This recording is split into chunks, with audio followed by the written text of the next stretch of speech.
y vamos a ir a la palabra de Dios. Hay una serie que hemos desarrollado todos estos días acerca de la palabra de Dios. Dijimos, la serie se llama Manteniéndonos en la palabra de Dios hasta que Él venga. Hoy, uno de esos subtítulos debajo de esa serie es Volvamos al libro de Dios. ¿Puede usted decirlo conmigo? Volvamos al libro de Dios. Let's go back to the book of God. Y cuando usted escucha esa frase, libro de Dios, usted puede estar pensando en el libro de la vida, donde su nombre, si usted es salvo, está escrito en los cielos. No es ese libro al que me refiero. Ese es uno de los libros de Dios. Pero realmente hay un libro en general, de todos los libros de Dios. Hay varias formas que se le llama a la Biblia, a la palabra escrita de Dios. Se le llama el Evangelio, se le llama la Revelación, se le llama la Escritura Bíblica, se le llama la palabra escrita, se le llama la Biblia, que es un nombre, una palabra griega que quiere decir libros, biblos, varios libros o una colección de libros. Eso es uno de los significados de la palabra Biblia. Y también le llamamos la palabra escrita, pero cuando decimos el libro de Dios, me refiero a esa palabra escrita, a la palabra escrita que Dios, como decíamos el domingo, sopló a diferentes hombres en la tierra en el tiempo que fue escrito cada libro de la Biblia, sopló en su espíritu, sopló del aliento de vida de Dios y les guió a escribir cada uno de estos libros, 66 libros que componen la escritura bíblica. Pero hoy Dios ha estado ministrando a mi corazón estos días con esta palabra y Él ha estado, como decimos, rumeando, o sea, masticándola, comiéndola y digiriéndola poco a poco para entender otras cosas. Es muy sencillo, pero quiero que usted me acompañe y vamos al Salmo 127, verso 1, vamos a comenzar ahí y vamos a conectarnos con este versículo que es muy conocido para algunos de ustedes y luego nos vamos a ir a otro libro. Dice Jehová, si Jehová no edificare la casa, en vano trabajan los que la edifican. Si Jehová no guardare la ciudad, en vano verá la guardia. Este fue el tema que hablamos hace 2 domingos atrás, exactamente el domingo 10 de mayo, cuando hablamos de la edificación de la familia. Pero hoy no es nuestro tema ese, pero es el versículo que queremos usar para introducirnos en esta palabra sencilla de Dios, pero que tiene algo para usted, para mí, para nuestra familia, para la iglesia de Cristo. Hace un tiempo atrás, alguien me preguntó, Pastor, ¿cuáles serían las 2 grandes necesidades de un cristiano? Quiero aclarar que hay más de 2, pero en base a esa pregunta, mi respuesta a esta persona fue, y hasta el día de hoy lo manejo de la misma manera, le dije, creo que las 2 grandes necesidades de un cristiano o un hijo de Dios, las 2 principales son, número 1, una relación personal con Dios por medio de Jesús a través del Espíritu Santo como hijos de Él. Eso es lo número 1. Número 2, una relación personal e íntima con su palabra, para poder vivir en la tierra la vida que Dios nos dio, o la que Él diseñó para nosotros. Creo que esas son las 2 grandes principales necesidades de un cristiano, o de un hijo de Dios, o de un creyente en Cristo. Hay más necesidades, pero estoy hablando de las 2 principales. Entonces, es importante entender que no solamente es una relación con Dios, es también una relación con su palabra escrita, porque ella es la revelación de quién Dios es, de quién Dios tiene, de qué Dios puede hacer. Y la Biblia no es un libro que nos dé información solamente de Dios. La palabra escrita de Dios, la Biblia, es un libro que nos revela cómo Dios quiere que vivamos. ¿Cuál es esa vida que Dios escogió para nosotros? Por la razón por la cual usted está vivo y cómo debe vivir esa vida. Ya sabemos que nosotros no podemos, ¿cómo decir? Según lo que comemos nos convertimos.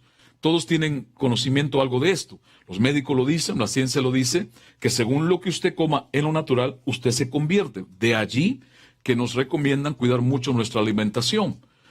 En este tiempo de cuarentena, en esta pandemia, en este encierro, yo creo que una de las cosas que tal vez menos hemos cuidado es la comida. Ha habido más opción, más tentación a comer mucho, estar en la casa encerrado, no estar en la actividad normal del diario vivir. Y posiblemente después de terminar esta cuarentena, algunos nos tenemos que poner a dieta para perder algunas libras que hemos ganado de más. Es curioso que no la falta de alimentos ya no es solamente una causa de muerte, sino que el mal comer, o sea, no es que falte comida, sino que hay comida, pero el escoger mal lo que se come está entre las primeras 10 causas de muerte, o 5, perdón, en América. Esto es muy interesante. Ahora, llevándolo a lo espiritual, si usted tiene cuidado de lo que pone en su cuerpo como comida, si usted estoy seguro que no tomaría líquido de batería, usted no tomaría ácido, usted no tomaría cosas que no debe tomar y mucho menos comer, entonces ¿por qué no somos así de cuidadosos con lo espiritual, con el alimento espiritual? No podemos separar, escuche bien, no podemos separar una renovación espiritual, un avivamiento espiritual, un despertamiento espiritual de la palabra de Dios. Se ha hablado mucho de avivamientos. Ese es un tema que hubo tiempos donde fueron muy comunes en la iglesia, predicar del avivamiento espiritual de la iglesia. Aquí en Florida tuvimos cerca uno muy conocido, hace años atrás ya pasó, el avivamiento de Jacksonville. Era una iglesia donde se desató un avivamiento poderoso de Dios, como lo hubo en Argentina, como lo hubo en Sudamérica, en otras partes, como lo ha habido en Los Ángeles, en la calle Susa. Un gran avivamiento de Dios, milagros, multitudes llegando a convertirse. En Jacksonville, Florida, hubo uno también, que duró un periodo de años. Ahora, lo curioso de estos avivamientos es que no permanecen para siempre. Duran 5, 10, 15, 20 años y después dejan de ser. ¿Por qué? Y empiezan las preguntas y empiezan las disertaciones, las enseñanzas, a buscar de Dios por qué. Y una de las grandes causas que casi nunca se habla es la palabra de Dios. El descuidar la palabra de Dios en nuestra vida siempre nos va a llevar a un adormecimiento espiritual. Nos va a llevar a una separación de Dios. Usted no puede tener con Dios una relación personal íntima con Él y no tenerla con su palabra. Eso es como estar casado con alguien que usted dice que ama y nunca hablarle, nunca oírle, nunca tener una buena comunicación. No se puede tener con Dios una relación personal sin tenerla con su palabra. Por eso es importante entender esto. Ahora, uno de los más grandes avivamientos o despertamientos espirituales que hubo en la Biblia, y hubo algunos, fue en el tiempo de Nehemías. Y voy a hacer corto la historia para no ir por muchos versículos. Vamos a leer varios. Nehemías fue un hombre que Dios trajo en un momento de una crisis grande en Israel. La ciudad, las murallas y las puertas de la ciudad habían sido destruidas y quemadas. Por más de 152 años no las pudieron edificar, no las pudieron levantar. Ahora, recuerde usted que la destrucción de los muros en aquel tiempo de la ciudad de Jerusalén y sus puertas fue por la desobediencia del pueblo de Dios. Fue por su necedad a no oír a Dios, a no obedecer tantas veces a lo que Dios les había hablado. O sea, no fue culpa del enemigo. De la misma manera que mucha gente hoy día culpa al diablo de todo.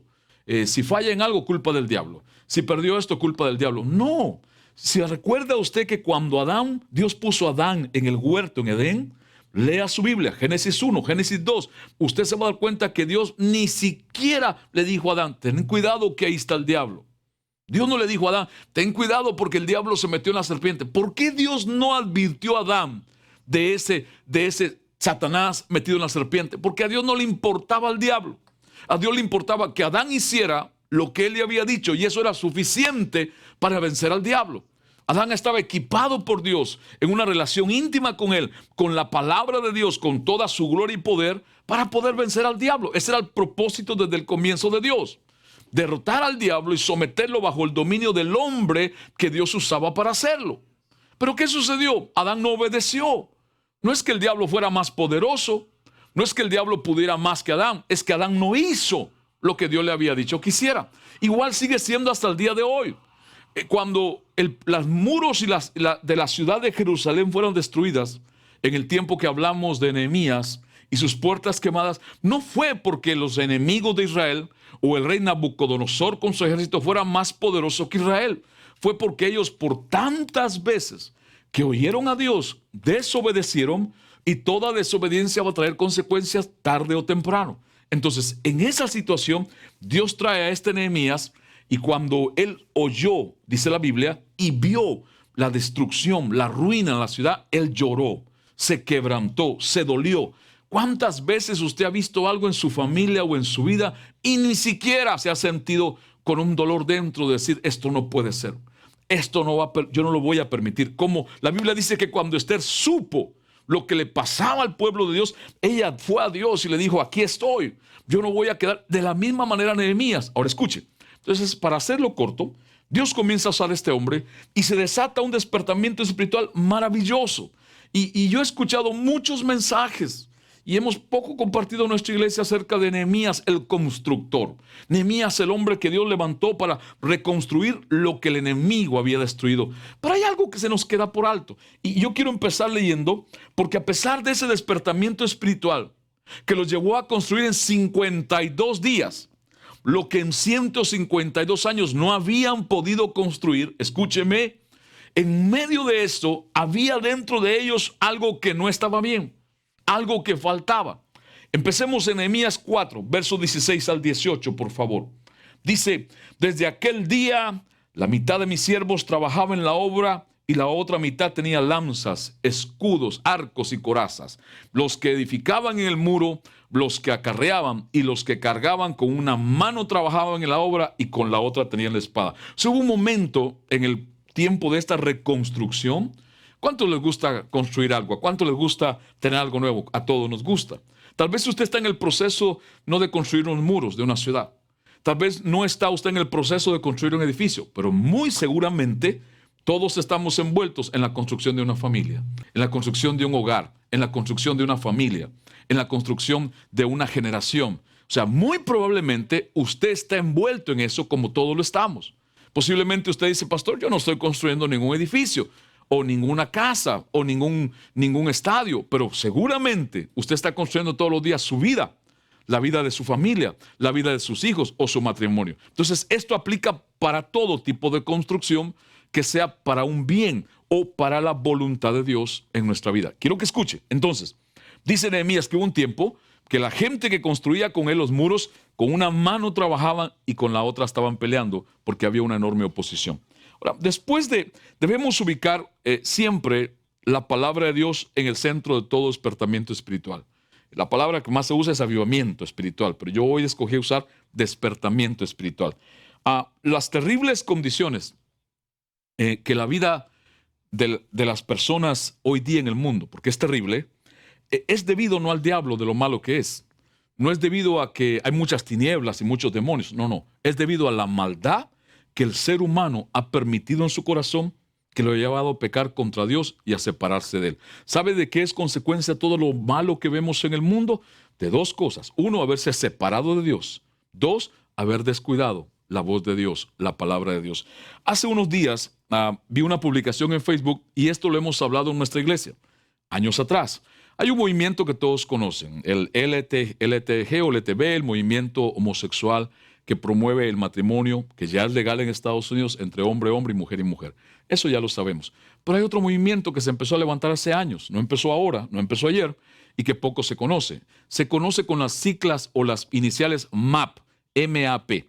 Y eso tiene que ver, escúcheme bien, con un grupo de personas que desde hace años, aquí en América y en Europa también, han comenzado a pelear y han comenzado a prepararse para ir a las cortes, para ir a los sistemas judiciales de nuestros países y ciudades, para que todo delito sexual de menores sea desestimado como un delito criminal y se califique como una desviación o una necesidad fisiológica en esa persona que viola menores o que abusa de menores. Este es el movimiento MAP y ya tiene una bandera con sus colores. Sus colores son más claros que los colores del otro movimiento. Pero esto es parte de la vida en el mundo.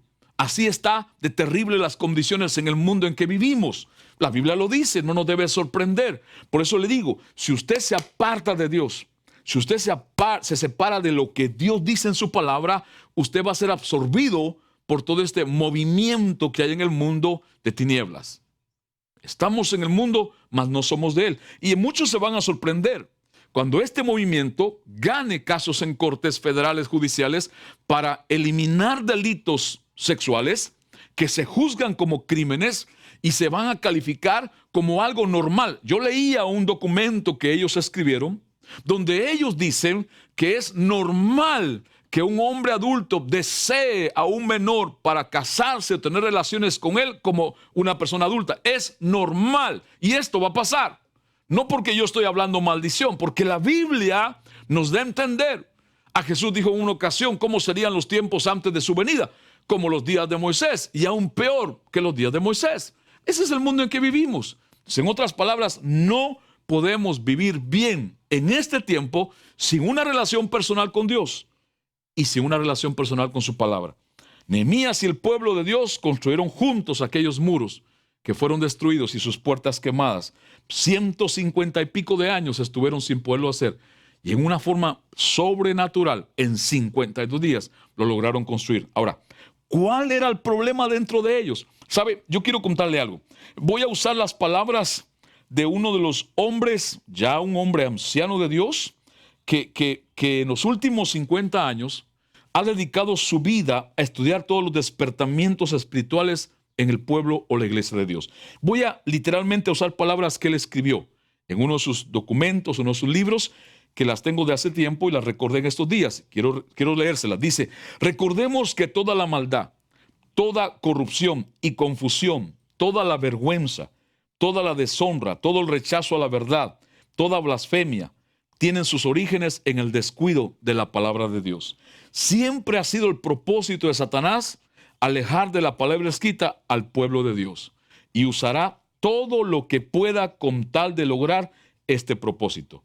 Usará tradiciones, las costumbres, la razón humana, la opinión popular, la influencia de otros, el carácter, las posiciones, el dinero y hasta la misma iglesia. Satanás la usará todo esto para alejar la mente, el corazón, la conciencia de la iglesia y del pueblo de Dios de aquella frase divina que Jesús contestó al diablo cuando el diablo le tentó: escrito está, escrito está. Lo he dicho una y más de una vez: todo buen plan, toda opinión, toda palabra, todo dicho que no esté escrito en la palabra de Dios o apoyado en ella es solamente un buen plan o una buena opinión, pero no es palabra de Dios. Si Satanás no logró alejarnos de la palabra de Dios, él va a volver a intentarlo hoy y mañana y mañana. ¿Por qué? Porque esto es parte de lo que la misma Biblia dice que acontecerá antes de que el Señor Jesús venga por su iglesia. Hay una apostasía que hace tiempo está caminando en la tierra. Y la apostasía no es en el mundo, es dentro de la iglesia. Los que ya son salvos, los que tienen la Biblia en su mano, los que se supone que conocen la palabra de Dios. Ahora, quiero que me escuche esto. Es bien interesante el libro de Nehemías. Yo lo invito a que lo lea en su casa completo. Escuche. Los primeros 7 capítulos de este libro, Nehemías es puesto por Dios en el centro del escenario. ¿Para qué? Para reconstruir los muros y las puertas que fueron destruidas por sus enemigos. Ahora, hay otro hombre de Dios que ahí estaba. Llevaba 13 años entre el pueblo de Dios y ni siquiera se menciona en los primeros 7 capítulos. ¿Por qué? Porque no era su tiempo. Por eso usted no se sienta mal si usted está buscando a Dios, si usted está orando, si usted está obedeciendo a Dios, si usted está haciendo su voluntad y no ha llegado a alguna promoción en Dios, tranquilo, no es el tiempo de Dios. Pero cuando el tiempo de Dios llegue, Dios lo va a sacar de la vitrina donde lo ha tenido usando ahí detrás de las cortinas y lo va a exponer. Tal vez no es su tiempo. Así le sucedió a este otro hombre que ahora vamos a ver. Pero antes de decirle esto, yo creo esto mismo. Yo creo lo mismo porque lo he experimentado. No podemos cambiar la prioridad y el valor y el lugar que ocupa la palabra de Dios en nuestra vida por ninguna otra cosa. Y hay muchas cosas que nos van a venir a nuestra vida. Y esta es una de ellas. Y no me vaya a malinterpretar. Quiero que me escuche a todo Manasés. No me vaya a malinterpretar usted, hermano, que tal vez pertenece a otra congregación. Hay un movimiento en la iglesia que comenzó hace muchos años y es el movimiento de la experiencia espiritual. Y no está malo, es bíblico. Lo hemos vivido y lo vivimos. Pero nunca ponga delante de la palabra de Dios una experiencia espiritual. ¿Cuántas veces hemos oído decir estas palabras? Si Dios habla algo y no hay una experiencia, Dios no fue el que habló. Un momento, hay que tener cuidado con eso, porque hay personas que han dicho que lo que más les interesa es esa experiencia espiritual y no la palabra. Nunca voy a olvidar la conversación que tuve en otro país hace años atrás con otro líder de la iglesia de este país. Fuimos a comer, estábamos yo en un hotel, me invitó a comer para poder platicar. Y la conversación se centró en una confusión de doctrina que él tenía acerca del rapto y de la tribulación. Y yo recuerdo que después de hablar de un buen rato, yo le dije: esto es lo que puedo decirte. Simplemente te digo, te animo a que leas y vuelvas a leer la Biblia, la palabra de Dios, para que ahí veas lo que Dios dice que está escrito de estos acontecimientos. Yo le mostré cómo había aprendido de otros hombres, le mostré las citas, le mostré cómo poderlo leer para que le fuera mejor entender, y nunca me voy a olvidar de su respuesta. me dijo algo así: pastor, no me interesa. Eso lo he hecho muchas veces y por mucho tiempo. Y esto fue lo que me dijo al terminar la conversación. A mí de lo que yo quiero hablar es de mi experiencia, de lo que significa para mí experimentar espiritualmente esto. En otras palabras, no me interesa la palabra de Dios. Ya la conozco. Me interesa la experiencia espiritual. Es bíblico, pero hay que tener cuidado con esto para que no nos lleve a un error. Y dejemos a un lado la palabra de Dios, porque yo quiero recordarle a usted, yo creo en eso, no estoy hablando mal de eso, pero le quiero recordar que Jesús no dijo, el cielo y tierra pasarán, pero tu experiencia conmigo no pasará. No, Él dijo, el cielo y tierra pasarán, pero mi palabra nunca pasará. O sea, permanecerá para siempre. Es cierto, para obedecer la palabra de Dios, para que se haga viva en nosotros, tiene que haber una experiencia. Por supuesto que sí, pero no sin dejar fuera o sin eliminar la importancia y el valor de la palabra de Dios. Amós capítulo 8, verso 11. Vamos ahí. No se me duerma. No se duerma, por favor. Diga al que está a su lado, no te duermas, cachetón. Digo cachetón, perdón. Iba a decir dormilón. No sé por qué dije cachetón. Si verdad buscamos en nuestra vida una renovación espiritual, debemos ubicar en el centro de ella la palabra de Dios. Mire esta palabra. Esto fue profetizado por Dios a través del profeta Amós cientos de años atrás. Dice, he aquí, vienen días. Ya están estos días. Vienen días, dice Jehová el Señor, en los cuales enviaré hambre a la tierra. Dios, no el diablo, Dios iba a enviar un hambre a la tierra. No hambre de pan, ni de sed de agua, sino de oír la palabra de Jehová. ¿Sabe que yo como 3 veces prediqué hasta ahí nada más? Y un día el Señor me llamó la atención, me dijo, sigue leyendo y lee bien. Y mira el verso 12. E irán errantes de mar a mar, desde el norte hasta el oriente discurrirán, buscando palabra de Jehová. ¿Y qué dice Dios? No la hallarán. Esto es terrible, porque cuando yo prediqué de esto y me disculpé y cometí un gran error, prediqué solo el verso 11, y que bueno, y Dios va a poner hambre en su palabra. Un momento, Dios dice que Él va a poner hambre, pero que no van a hallar palabra. En otras palabras, ¿a qué se refiere? Se refiere también con estos tiempos que ahora estamos viviendo, donde gente que es salva, gente que dice que ama a Dios, gente que sirve a Dios, gente que alaba a Dios, no quiere oír a Dios. No quiere, no le interesa.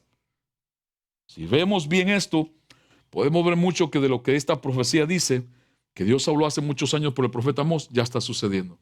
Ya sucede hoy día. Ejemplo, recuerdo hace un tiempo atrás, una familia de nuestra congregación se mudó a otro estado. Se fueron por un asunto, tenían que irse, y después de 6 meses me escribieron para decirme que habían visitado varias iglesias en el área donde vivía. Y recuerdo que me dijeron, pastor, hemos visitado varias iglesias y ni una sola que hemos visitado se enseña la palabra de Dios. Es más, en muchas ni Biblia se lleva. Nadie tiene Biblia. Y cuando la abren y la leen o la explican, eso es muy raro. Y eso es lo que estamos hablando. La gente que se supone que la sabe, la gente que se supone que la tiene en sus manos, no la valora, no le interesa. Resuélvame mi problema, Señor. Bendígame, prospéreme, libéreme de esto, pero no me interesa oír lo que usted dice, Señor Dios. No me interesa leer su palabra. Y de eso es lo que estamos hablando. Pareciera que si la reunión de la iglesia a veces no tiene otras cosas, el culto, el servicio, como que no es muy buena. ¿Sabe una cosa? Yo no tengo problema y me gusta, y no me vaya a malentender nuestra gente, nadie se me vaya a sentir las danzarinas, los esto, no un momento. Pero ¿sabe una cosa? A veces parece que si no hay danza, que si no hay brincos, que si no hay música, que si no hay pungo, pungo, pungo, pungo, y solamente en medio de eso está la palabra, como que no le agrada a mucha gente congregarse. ¿Se ha puesto usted a pensar? Si no hubiera nada de eso y la reunión o el culto fuera solo para predicar o enseñar la palabra, ¿cuántos irían a la iglesia? ¿Sabe cuántas veces yo escucho gente? Me recuerdo una vez una persona siempre se entraba a la alabanza y la adoración, y cuando empezaba la predicación se salía. Y un día de tantas veces hacerlo me dieron ganas de preguntarle.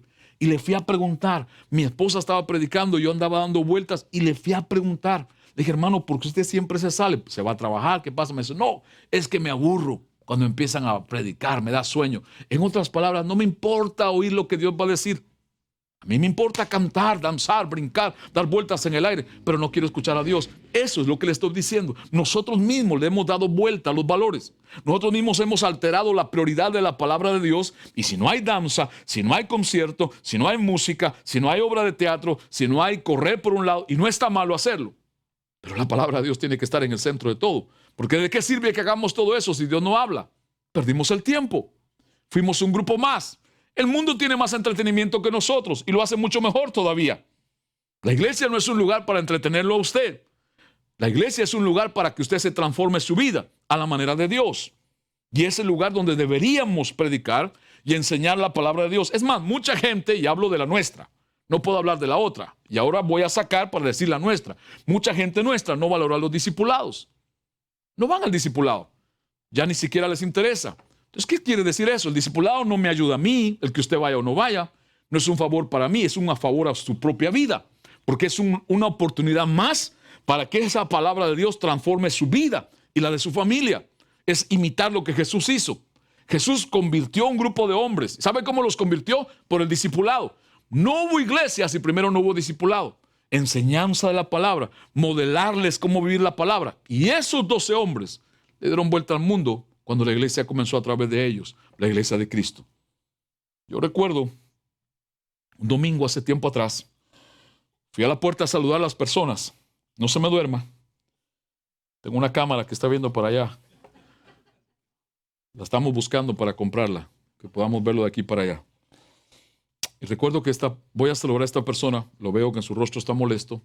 Me dice que se va molesto, que está enojado, porque él llegó al lugar donde debía recibir lo que necesitaba y no se lo dieron. Y yo le pregunté, ¿qué fue lo que pasó? Me dijo, nadie oró por mí, nadie me dio una palabra profética y yo me fui igual con mi necesidad. Y sabe una cosa que es lo curioso, que ese domingo tuvimos un culto, una reunión preciosa. La presencia de Dios fue espesa, fue especial. El mensaje fue precioso. Y en medio de esto, este hombre o esta persona dice, me fui molesto porque no recibí lo que necesitaba. ¿Por qué? Porque su expectativa estaba puesta en que alguien le pusiera la mano, le diera una palabra y la orara. Y Dios habló toda la reunión desde el principio hasta el final. Pareciera que hay otras cosas que en una reunión o un culto de iglesia son más importantes que predicar y enseñar la palabra de Dios. Si se hacen conciertos, películas, desayunos, cafés, lonches, cenas, todo, la gente acude. Pero si decimos vamos a enseñar la palabra de Dios y no hay música, no hay algo que nos entretenga, como que no nos gusta mucho. Yo voy a decirle algo a todos ustedes que me oyen, padres, hombres, mujeres, hijos, hijas, mentores, hermanos en Cristo. Si nosotros queremos edificar una familia fuerte en Dios, si queremos una nueva generación formada en Dios, no lo vamos a hacer con entretenimiento. El mundo tiene más entretenimiento para ellos, para que nosotros los sigamos entreteniendo. Y no está mal hacer estas actividades, pero no dejando la palabra de Dios de fuera y no quitándole a ella el valor que ella tiene, no quitándole a ella el lugar que tiene. Pregúntese usted mismo, ¿qué clase de vida queremos para esta nueva generación en Cristo? ¿Qué clase de vida queremos para los jóvenes que tenemos a nuestro lado? ¿Qué clase de vida queremos para nuestros niños en Cristo? Hay lugares. Una madre empezó a venir a nuestra iglesia hace tiempo. Cuando a su hijo le dijeron que no podía entrar al teléfono a Kidsville, que tenía que hacer esto y el otro, se ofendió, se molestó y vino a reclamarme. Me dijo, en el lugar donde yo iba, mi hijo podía hacer lo que quería porque estaba en la casa de Dios y donde está el Espíritu Santo hay libertad. Libertad es una cosa y libertinaje y desorden es otra. La iglesia no es el lugar para que usted haga lo que usted quiere. La iglesia es el lugar para que usted imite la vida de Cristo. ¿A través de qué? De la palabra de Dios. Vivimos en un mundo lleno de entretenimiento. Por todos lados lo podemos encontrar a la orden del día. ¿No le parece, disculpe la palabra, no le parece gracioso? Hoy día, con este virus, los que más han hecho falta en lo natural son doctores, científicos, enfermeros y deportistas, que es un entretenimiento, que ganan muchas veces más que ellos, reclaman por sus sueldos cuando no están haciendo nada por ayudar a nadie. Pero esas personas que han dado su vida, doctores, enfermeros, científicos, que están esforzándose en lo que aprendieron, la profesión que se han dedicado a encontrar una vacuna para ayudar al mundo, ganan lo mismo, o ganan muchas veces menos que estos otros, que lo que hacen es entretenernos y cobran millones de dólares al año.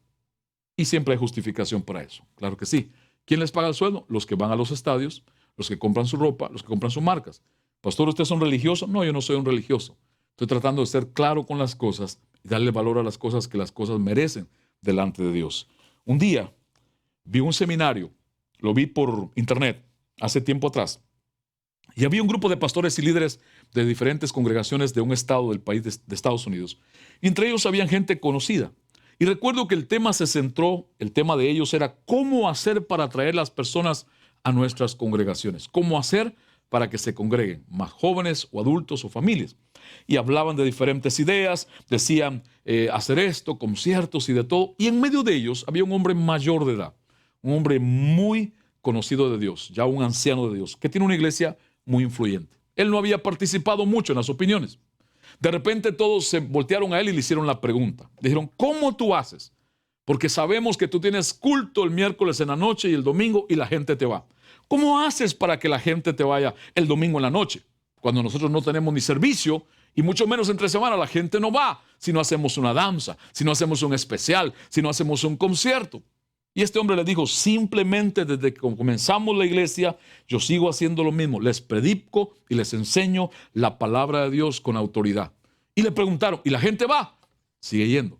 En otras palabras, si usted y yo honramos la palabra de Dios, honramos a Dios honrando su palabra, siempre vamos a tener quien nos escuche. Tal vez no van a llegar multitudes. ¿Sabe una cosa? ¿Cómo sería un mensaje de un predicador muy conocido hoy día en los medios en la boca de uno no muy conocido? Es la misma palabra, es el mismo mensaje. ¿No será que a veces usted se fija más en lo conocido de la persona que en lo conocido de la palabra que la persona habla? Piense de verdad. Hoy vine a ayudarlo a pensar como yo estoy pensando muchas cosas en mi vida.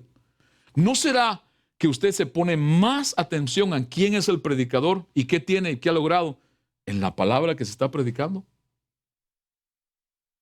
Yo he visto personas que se fascinan con otros temas, les encanta, les gusta, pero yo veo sus vidas. Mucho mensaje escuchado y poco cambio logrado. Entonces quiere decir que la palabra la han oído, pero no ha servido de nada. O tal vez están escuchando la palabra que no deberían oír. El libro de Nehemías es un libro que trata sobre la reconstrucción. Digan los dormidos amén ahí, por favor. Específicamente la reconstrucción de los muros de la ciudad de Jerusalén. Seguro, aquí alguien dijo amén, no sé, allá en su casa. Escúcheme bien, vamos a apurarnos con esto porque si me duermen acá, si uno que se duerme acá, ya esto se cambió todo. Del capítulo 1 al capítulo 7 de Nehemías es el centro de la escena con el pueblo de Dios, usado por Dios para esta reconstrucción. Pero hay un hombre que llevaba 13 años ahí, escúcheme, y aparece en el capítulo 8, y su nombre es Esdras, el sacerdote y el maestro de la palabra Esdras.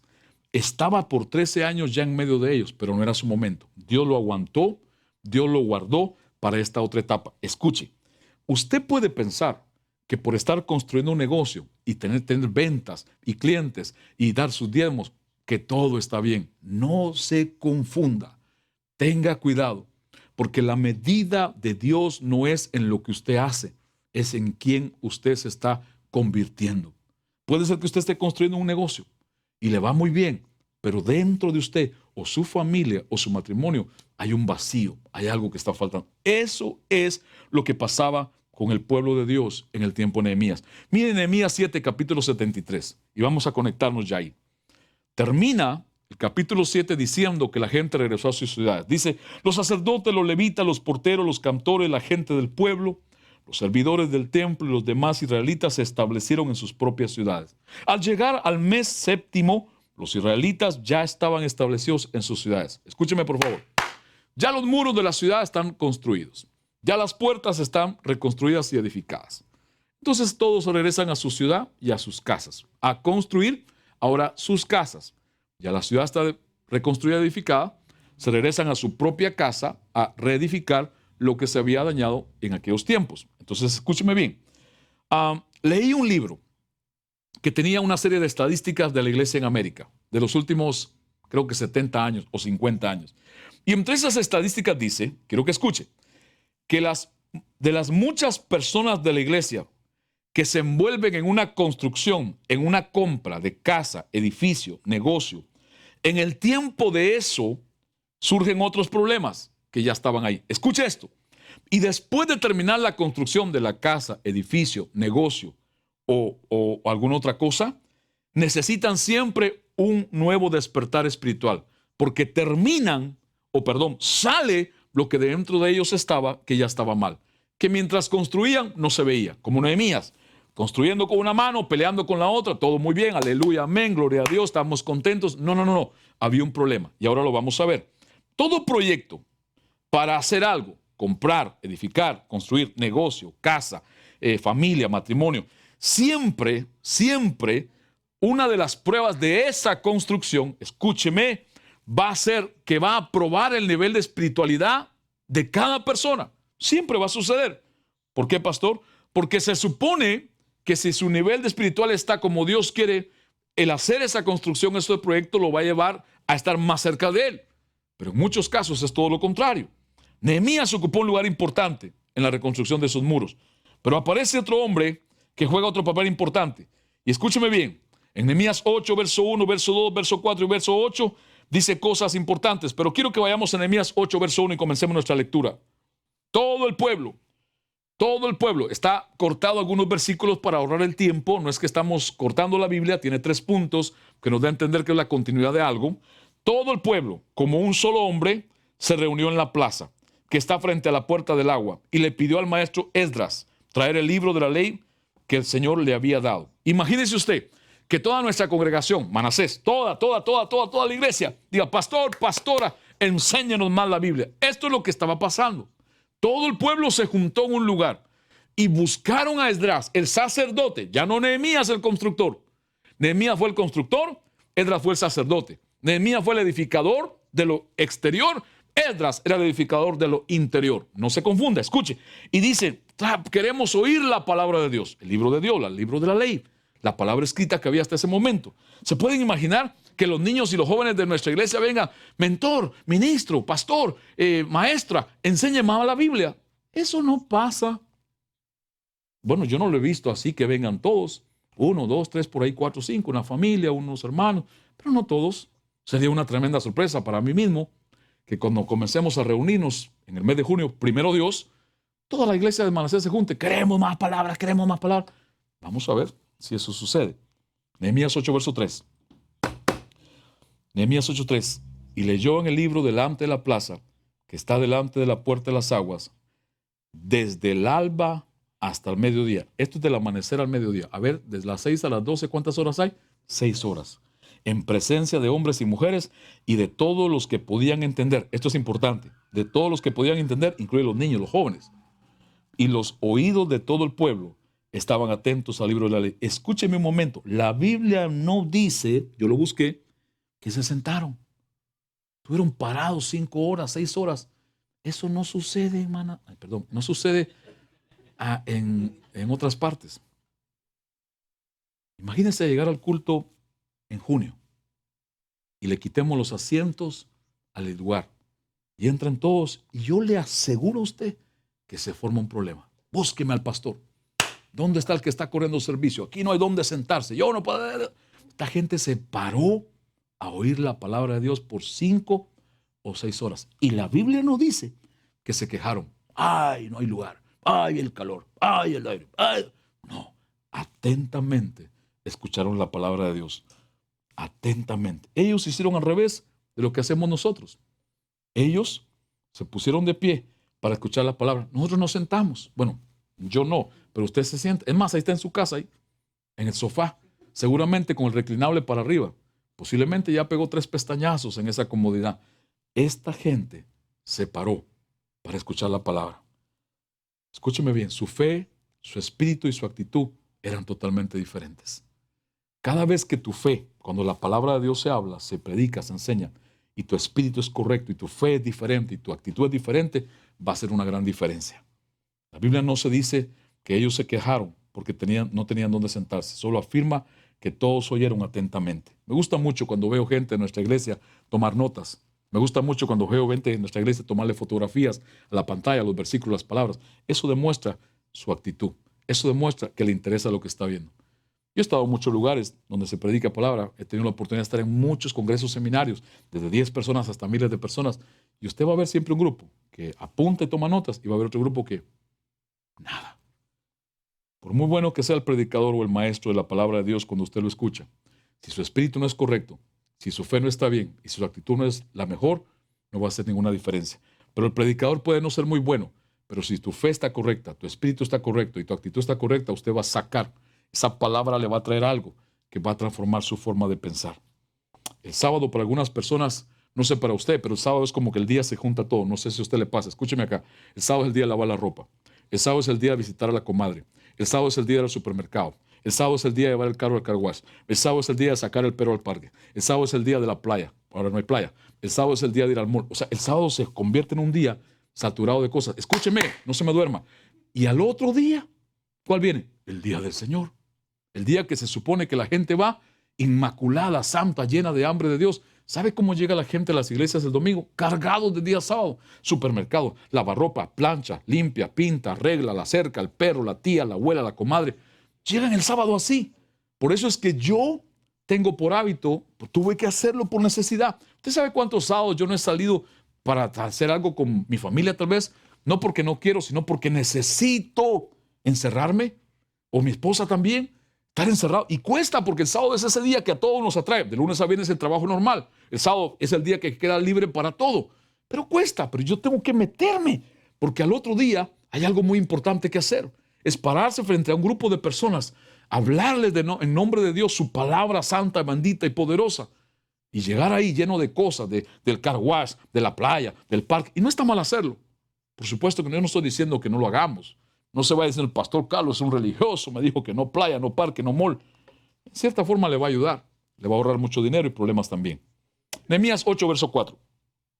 Por favor, los que están al otro lado de la cámara, los que están durmiendo, digan amén. El maestro Esdras se puso de pie sobre una plataforma o púlpito de madera construida para la ocasión. Quiere decir que es bíblico. Esto es bíblico, mire, es bíblico. La única vez que se menciona en la Biblia, pero a Esdras le hicieron un púlpito de madera, o sea, es bíblico usarlo. Una vez me dijo un hermano, pastor, ¿y por qué usted usa una cosa de esas? Y yo no le voy a decir lo que le contesté, porque fue hace muchos años y yo no estaba tan santo como ahora. Pero bueno, sigamos. Nehemías 8:5. Entonces Esdras, ¿para qué se puso en ese púlpito de madera a predicar? Dice el verso 5, abrió el libro a la vista de todo el pueblo, ya que se le podía ver por encima de todos, y al abrirlo todo el mundo se puso. Con razón, nos paramos frente a la gente y le subimos un poco más a la tarima o al stage. Estamos imitando algo que es bíblico. Ahora escuche algo importante acá. Recuérdese que nadie tenía copia del libro de Dios. Solo había una copia y la tenía Nehemías. ¿Cómo dice la Biblia que todos podían ver lo que Nehemías estaba diciendo o haciendo? En otras palabras, Nehemías hizo algo, o Dios a través, de Esdras, a través de Esdras, que le dio sentido, le dio vida a la palabra que estaba predicando. Escúcheme, por favor. Voy a decirle unas cosas que he aprendido de otros hombres de Dios en los años, que a mí me han servido. No las pude escribir, y disculpe que no las escribí ahí, hubiera sido bueno haberlas escrito. Esdras leyó la palabra, y la palabra cobró sentido cuando la leyó. Por eso le he dicho a usted, la Biblia no la lea como un libro más.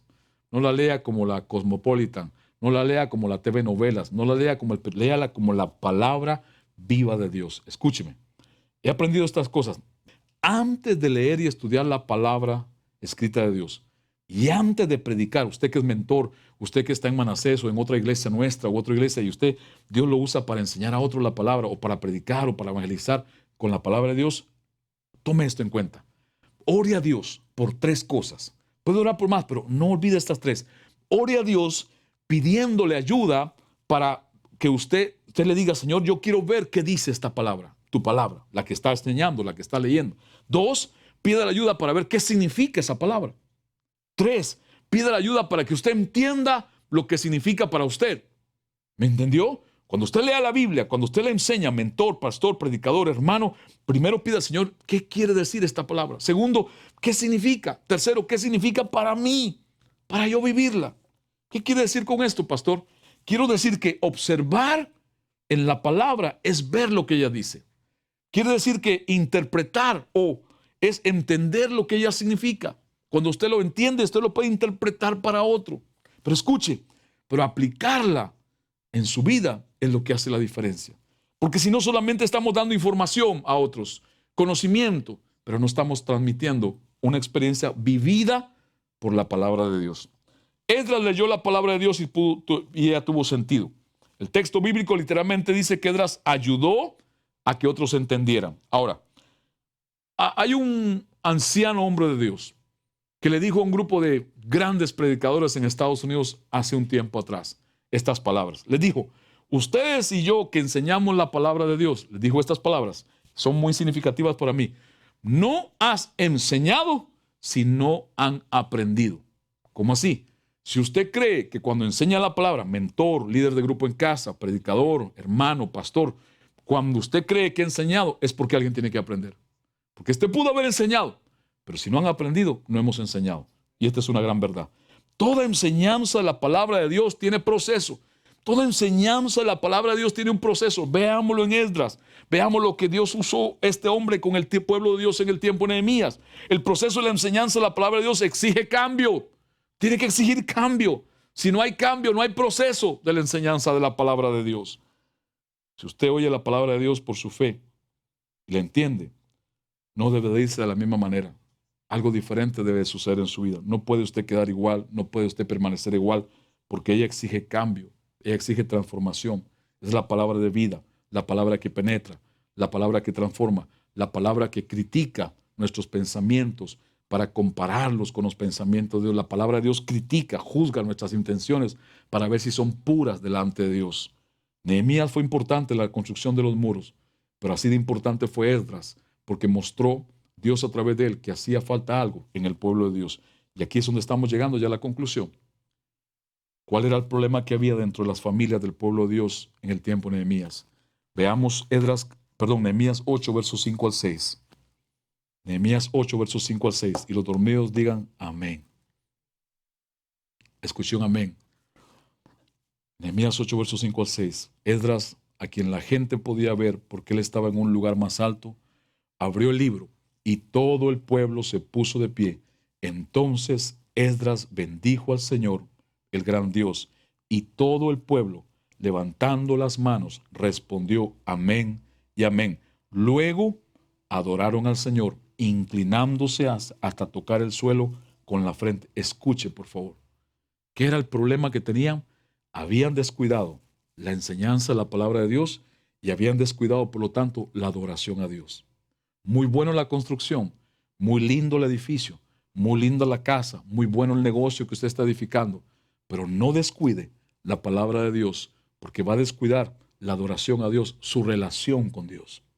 Eso es lo que ellos habían descuidado, eso es lo que les faltaba, era el gran peligro que corrían. Si no tenían un despertamiento espiritual, la construcción no les traía el avivamiento que nosotros a veces decimos que trajo. No fue la construcción de los muros lo que trajo el avivamiento. Fue el volverse a la palabra de Dios, el volver a la adoración de Dios, lo que trajo en ellos un despertar espiritual, un renacimiento nuevo en sus vidas. Levantar las manos en el tiempo del Antiguo Testamento es una forma de adorar especial para el pueblo judío, pero ¿sabe qué significa también para los judíos en el tiempo antiguo levantar las manos delante de Dios en una situación como esta? Delante de levantar las manos, era una forma de decirle a Dios, voy a hacer todo lo que tú dices, o me rindo a hacer lo que tú dices. Mire por favor Nehemías 8, verso 13 al 14. Nehemías 8, verso 13 al 14. Siempre decimos en nuestras reuniones de la iglesia que los muchachos, los ministros del altar pasen, así cuando los vean pasar sepan que ya estamos terminando. Cuando usted los vea pasar ahora al escenario, usted ya está terminando el pastor con esto. Dice Nehemías 8, versos 13 y 14. Al día siguiente se reunieron los cabezas de familias de todo el pueblo, sacerdotes y levitas, a Esdras, el escriba, para entender las palabras de la ley, y hallaron escrito en la ley que Jehová había mandado por mano de Moisés. Quiero que vean las palabras que están subrayadas porque son verbos que tienen acción. Verso 15 y 16.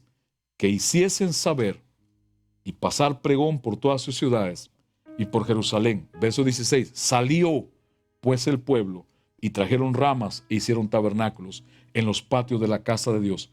Y versos 17 y 18. Y toda la congregación que volvió de la cautividad hizo tabernáculos y leyó Esdras en el libro de la ley de Dios cada día. Escúcheme, 7 versos de acción, 7 versos de acción.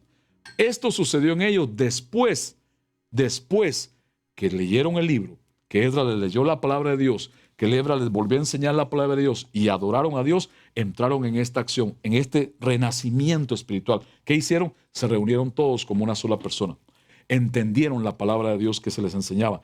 Hallaron hablaron a otros, salieron a la casa de Dios, hicieron tabernáculos, y Esdras leyó la palabra todos los días, continuamente. 7 formas de actuar. Ellos adoraron a Dios. Nehemías 8:9. Nehemías 8:9. Al oír las palabras de la ley, la gente comenzó a llorar. Observe esto.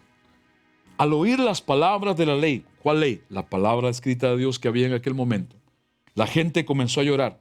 Por eso el gobernador Nehemías, ya Nehemías era el gobernador ahora, pero Esdras sigue siendo el sacerdote, el maestro de la palabra. El sacerdote y maestro Esdras, lo afirma esta versión. Y los levitas que enseñaban al pueblo les dijeron: no lloréis ni os pongáis tristes, porque este día ha sido consagrado al Señor. Un momento, ¿qué significaba este llanto? ¿Tenían basurita en los ojos? O tal vez lloraban porque, oh my God, mira qué largo está esto y este no termina. No. Lloraban porque al oír la palabra, algo dentro de ellos no quedó igual. Hubo un quebrantamiento, hubo un dolor, un llorar. Esta palabra llorar, es uno de sus significados, es recordar de dónde Dios lo ha sacado. Ellos han de haber llorado porque recordaron que Dios los había sacado de Egipto, de la mano poderosa de Faraón. Dios los libertó de Egipto, los libertó de Faraón, los libertó de todo aquel desierto, a los que creyeron en su palabra. Porque los que no creyeron cayeron muertos en aquel desierto. Escúcheme, llorar era recordar. Y usted debe, cuando usted escucha la palabra de Dios, ella lo lleva a recordar a usted de donde Dios lo sacó. No para volver al pasado. No. Para recordar que usted siempre tiene que agradecer que a pesar de todo lo malo que haya pasado en su familia, en su vida, todo error, toda falta, todo pecado, Dios todavía sigue esperando que usted sea la persona que Él hizo. Y Dios sigue enviando su palabra para que ella no regrese vacía cuando llega a su vida. La todopoderosa palabra de Dios hizo que ellos lloraran. ¿Sabe cuántas veces? Yo no sé si usted ha llorado cuando ha escuchado un mensaje de la palabra. Yo no sé si cuando usted ha escuchado una enseñanza lo ha transportado a su niñez, lo ha transportado años atrás y lo ha llevado a volver a recordar de dónde Dios lo sacó, de que Dios lo guardó, de que Dios lo perdonó, de que Dios lo liberó. Y no se vaya a poner con una mente religiosa, decir yo no tengo mucho que pedirle perdón a Dios. Todos tenemos cosas que pedir perdón a Dios. Todos caímos en algo que no agradaba a Dios. Todos tenemos errores. Todos tenemos culpabilidad que ya Cristo con su muerte y su sangre nos limpió, si usted ha creído en Él. En 1 Samuel capítulo 3 verso 1 dice que el joven Samuel ministraba a Jehová en presencia de Elí. El sacerdote era Elí, no era Samuel. Él era el que iba a servir al templo junto al sacerdote. Mire qué diferencia de sacerdote este. Nada que ver como Esdras. Y ministraba delante de él al Señor, y la palabra de Jehová escaseaba en aquellos días. ¿Qué no había? No había palabra. Otra versión antigua dice que no había palabra porque Dios no hablaba más. Porque Dios no hablaba, porque nadie quería hacer lo que Dios decía. A nadie le interesaba escuchar a Dios hablar. Y si cuando leemos la historia en Samuel, podemos ver que la vida de este sacerdote Elí y sus hijos terminó en desgracia, la vida de sus hijos. Nunca fue capaz de confrontarlos en su pecado, en su desobediencia. Y este fue el primer profeta que Dios levanta en aquel nuevo comenzar para el pueblo de Dios, Samuel, aquel que Dios usó para identificar entre el pueblo de Israel aquel nuevo rey llamado David, del cual viene la descendencia de nuestro Señor Jesucristo. Nehemías 8:10 dice: luego Nehemías añadió, el gobernador era Nehemías, ya podéis iros, comed bien. Mire la palabra que está subrayando, es otro verbo de acción que sucedió después que ellos recuperaron la enseñanza de la palabra, el hambre por la palabra de Dios, el oír y entender la palabra de Dios, adorar a Dios y postrarse delante de Él. Le dice Nehemías al gobernador: iros, comed bien, tomad bebidas dulces y compartid vuestra comida con quienes no tengan nada, porque este día ha sido consagrado a nuestro Señor. No estáis tristes, pues el gozo del Señor es nuestra fortaleza. ¿Cuántos pueden decir ahí en su casa: el gozo de Dios es mi fortaleza? Que así sea hoy, que el gozo de Jehová sea tu fortaleza. Ahora párese un momento, porque le quiero poner el freno a usted, que corre emocionado. El gozo de Dios es mi fortaleza. Un momento, vea el contexto. ¿Cuándo fue que el gozo de Dios fue para ellos su fortaleza? ¿Cuándo fue? Después que ellos fueron a Esdras. Queremos oír a Dios. léenos la palabra, enséñanos la palabra. Y adoraron a Dios y empezaron a recuperar lo que por años habían descuidado. No la construcción de los muros, era importante, sí, pero más importante era la edificación de sus vidas, era su relación personal con Dios. Y sin palabra de Dios no podía haber una verdadera adoración, y está probado en esta escritura. Escúcheme, no se conforme con tener un negocio. Escúcheme, no se conforme con tener una familia cristiana. Escúcheme, hermano, pastor, no se conforme con tener una congregación. No se conforme, mentor, con tener un discipulado. Hermano, no se conforme con tener un grupo en casa. No se conforme con tener un buen trabajo y un buen sueldo. No se conforme, joven, con una profesión, una carrera. Tienes que ir a Dios, a su palabra, para que ella confronte en tu vida cada área que necesita ser transformada a la manera de Dios, para que Cristo pueda vivir a través de ti la vida que Él quiere y no tu vida. Escúcheme bien. ¿Cuándo vino el gozo? El gozo de Jehová es mi fortaleza. Un momento. El gozo les vino para la acción. El gozo les vino porque ellos ya estaban empezando a aplicar aquella palabra que habían oído. Ya habían comenzado, se habían reunido, habían hallado, habían hecho tabernáculos en la casa, y en ese proceso de obedecer la palabra que oían, el gozo de Dios los viene a fortalecer. ¿Para qué? Para seguir haciendo. Este gozo no es solamente para danzar. Lo desatamos en una reunión y todo el mundo danza y brinca. No, en un momento, esto es para obedecer a Dios. Es para hacer usted lo que la palabra de Dios dice. Para eso es este gozo, para que se haga una fortaleza cada vez que usted obedece. Para ellos fueron llenos de gozo de Dios para eso. ¿Qué dice que les dijo Nehemías? Vayan y denle de comer a los que necesitan. Lleven de lo que ustedes tienen y repartan a los que no tienen. Ayuden a los que no tienen. Nehemías 8:18. Y cierro con esto. Todos los días, desde el primero hasta el último, se leyó el libro de la ley de Dios. Celebraron la fiesta durante 7 días. Y en el día octavo hubo una gran asamblea solemne, según lo ordenado. Escúcheme, por favor. ¿Cuál fiesta era? Esta, la fiesta de los tabernáculos. ¿Cuándo Dios la estableció? Cuando el pueblo de Israel va a salir de Egipto a la libertad, del cautiverio de 430 años. Dios estableció fiestas para él, para su pueblo, con él. Y una de esas fiestas era la fiesta de los tabernáculos. Uno de los significados de la fiesta de los tabernáculos era recordar que Dios los había ayudado. Era recordar que Dios los había libertado. Escúcheme, dicen algunos comentaristas bíblicos, escúcheme, que desde aquel momento que salieron de Egipto a la libertad, a la tierra prometida, desde aquel momento hasta este momento, por cientos de años, el pueblo de Dios no había celebrado esta fiesta. Imagínense, la palabra no estaba en el medio de sus vidas, la palabra y la enseñanza, la palabra de Dios estaba desaparecida, no había una verdadera adoración. Si no había una verdadera adoración a Dios, no había una verdadera relación a Dios. Entonces, ¿cómo construyeron los muros?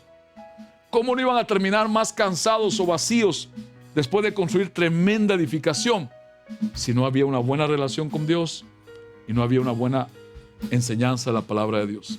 Usted que me escucha ahí donde está, le voy a pedir en esta hora que se ponga de pie. En su casa, en su hogar. Si está en su carro, no se ponga de pie. Ahoríese, parquéese un momento si puede y cierre sus ojos. Pero antes de cerrar sus ojos y levantar sus manos, quiero pedirle que cierre sus ojos a toda la iglesia que nos escucha y nos ve. Amigo, amiga, hermano en Cristo tal vez, si usted nos ha escuchado por estos momentos y nunca ha reconocido que ha pecado contra Dios, la palabra de Dios enseña que todos los hombres pecamos contra Dios, que la paga, la consecuencia del pecado es la muerte, la separación de Dios. Pero el regalo de Dios es Jesucristo. Jesús es el camino, la verdad y la vida para ir a Dios como hijos. Si usted hoy quiere tomar esa decisión valiente, atrevida, de dejar el pecado en su vida atrás, de reconocer que necesita la ayuda de Dios, de reconocer que le ha fallado a Dios, requiere valor esto. Requiere fe, requiere valor, requiere desesperación. O usted es un hermano en la fe que se apartó de él y hoy quiere volver a comenzar un nuevo despertamiento espiritual en usted. Ahí donde está, le voy a invitar a que haga esta oración por primera vez o por segunda o tercera vez. Con sus ojos cerrados, sus manos levantadas, repita conmigo. Diga: Padre Celestial, yo creo con mi corazón y yo confieso con mi boca que Jesús es tu Hijo. Señor Jesús, perdona mis pecados. Yo me arrepiento de haberte fallado. Te entrego mi vida para que tú seas mi Señor tú seas y mi Salvador. Señor Jesús, gracias por recibirme así como estoy. Amén. A toda la iglesia, al resto, levante sus manos. Oyeron la palabra. El pueblo de Dios se juntó como uno. Le dijeron a Esdras, queremos oír la palabra. En otras palabras, enséñanos la palabra que se olvidó. Busca el libro, tráelo, léelo. Queremos oírlo. No les importó estar de pie 5 o 6 horas. Que todos los días se la enseñaran. Y dice que cuando la oyeron, cuando la entendieron, cuando la comprendieron, cuando me imagino empezaron a ver su vida en cada palabra, lo mal que estaban, se postraron delante de Dios. Dice que adoraron a Dios. Fue restaurada la enseñanza de la palabra. Fue restaurada la relación. ¿Y qué dice que hicieron? Adoraron. Fue una forma de responder. Cuando usted entiende la voz de Dios, cuando usted escucha la voz de Dios, usted tiene que responder. Usted no puede permanecer igual. Levante sus manos al cielo. Si usted de corazón ha oído la voz de Dios a través de su palabra, si usted aprecia y honra la palabra de Dios, usted lo honra a Él. Es imposible tener con Dios una buena relación personal y no tenerla con su palabra. No es posible. Levantar las manos en el Antiguo Testamento para el pueblo judío, para el pueblo de Israel, era una forma de expresar que ellos estaban abiertos a hacer lo que Dios pedía. Levantar las manos era algo muy importante. Bastaba con ponerse de pie delante de Dios después de haber oído a Dios. No hacía ni falta que entonar cantos, ni siquiera tocar instrumentos, pero levantar las manos después de haber oído su voz era una forma de decirle, aquí estoy. Estoy abierto a lo que tú quieras hacer en mi vida. Que ahí donde usted está, deje a un lado todas las cosas que le llenan, que le ocupan, que le absorben, que le distraen, y que ponga sus ojos en el autor y consumador de su fe, en Jesucristo. Tenemos que ser una iglesia de la palabra y del Espíritu. Tenemos que ser una familia del Espíritu y de la palabra. Tenemos que ser un hombre y una mujer de Dios. Si usted es una mujer de Dios, de la palabra y del Espíritu, no se conforme solamente con un gozo, con una experiencia. Necesita que la palabra de Dios sea el centro de su vida. Si usted está enfermo, en el nombre de Jesús nos ponemos de acuerdo. Habemos 2 o más reunidos en su nombre en esta hora, en diferentes partes de esta tierra. Y en el nombre de Jesús hablamos palabra de sanidad. Toda enfermedad de virus, todo COVID-19, todo contagio de este virus, de esta pandemia en su cuerpo o en su casa, le echamos fuera en el nombre de Jesús y declaramos sanidad. Reprendemos el cáncer, reprendemos el lupus. Declaramos sanidad sobre todo cuerpo que estaba enfermo de cáncer. Enfermedades en los ojos, en el corazón, en los huesos, desaparecen ahora en el nombre que es sobre todo nombre, en el nombre de Jesucristo. No lo pedimos, sino lo ordenamos por la fe en Cristo, por la fe en su palabra, porque su palabra dice que por la herida de Cristo hemos sido nosotros curados. Su palabra dice que cuando su pueblo clamó, Él envió su palabra y lo sanó de todas sus enfermedades. Yo lo declaro sano. Yo lo declaro libre de toda condición negativa. Yo declaro que el alimento no faltará en tu casa, porque su palabra dice que hemos de envejecer, pero no vamos a ver justos desamparados, ni su descendencia que mendigue pan. Por eso lo confiamos, por eso lo creemos, porque su palabra lo dice. Él pues suplirá todo lo que nos haga falta conforme a sus riquezas en gloria en Cristo Jesús, Señor nuestro. Él lo dijo, y si Él lo dijo, tiene poder, tiene suficiente evidencia para que eso se cumpla en tu casa. No mendigarás alimento, tus hijos no mendigarán comida, tu familia no mendigará amor, no mendigarás aceptación, no vas a mendigar identidad. Él te ha dado identidad en su relación contigo, en su palabra contigo. Padre, oramos sobre cada uno de nosotros y nuestras familias y todos aquellos que nos ven y nos escuchan, que seamos gente de tu palabra y del Espíritu, y que ese gozo de Jehová, como sucedió en el pueblo de Dios a través de Esdras, en el tiempo de la reconstrucción de los muros de la ciudad, que toda construcción que hagamos, familia, negocio, trabajo, finanzas, Toda construcción, sea física, sea espiritual, sea Dios el edificador de ella, a través de tu palabra y a través de una relación contigo, Señor, para que entonces también el gozo de Jehová se convierta en nuestra fortaleza para hacer y seguir haciendo lo que tu palabra nos dice.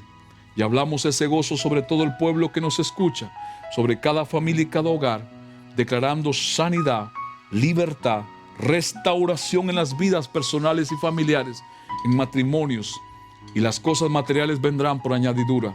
Pues Cristo dijo a sus discípulos en un tiempo de preocupación cómo habían de comer, cómo habían de vivir, cómo habían de vestirse. Jesús les dijo: busquen primeramente el reino de Dios y su justicia, y todo les vendrá por añadidura. Gracias por la provisión de Dios.